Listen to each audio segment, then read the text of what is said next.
Okay guys, so may nagtatanong kasi si boss sa James Torio, isa sa mga followers natin, kaya raw ba yung barena at saka yung grinder na itong ating setup. Okay, so subukan natin. Ito yung barena natin, subukan natin.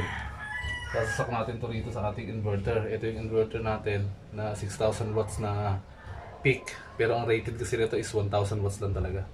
Yan talaga ang rated nito. Subukan natin. So kung papansinin nyo, rito, ang current natin is 1.5 amperes lang dahil sa mga ilaw natin. Kasi ilaw lang ang mga nakabukas ngayon. So on natin yung ating inverter. Ayan. Okay no? So ito yung grinder natin, masaksak dito. Ayan, nakitang kita no? So open natin, subukan natin. Ayan no?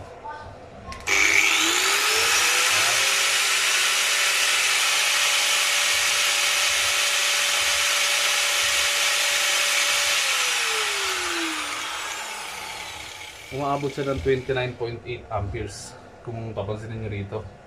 Pansinin nyo rito 2.2 amperes lang. O, buksan natin.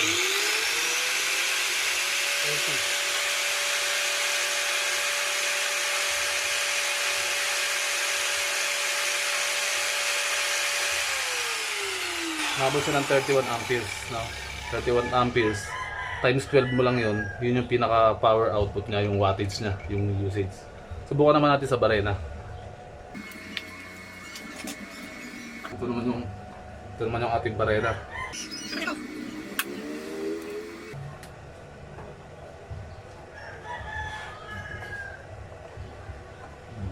yung ating barena ngayon. Kasi yung 2.3 amperes tayo dahil sa mga ilaw na nakabukas na ngayon. Na ilaw dito tsaka ilaw sa labas. So ito na. 11.9 amperes. 9.5.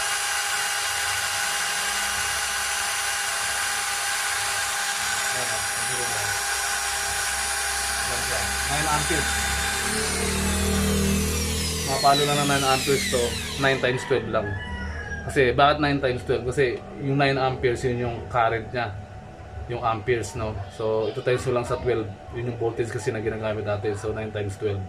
Voltage multiplied by current is equals to power or yung watts, no? Yung power kasi, ang unit ng power is yung watts. So, times nyo lang yun. So, gumagana po siya. Goods na goods. Okay, goods. Power of the solar. So, yung gusto magpa-setup sa akin, sa mga bahay nyo, i-message nyo ako.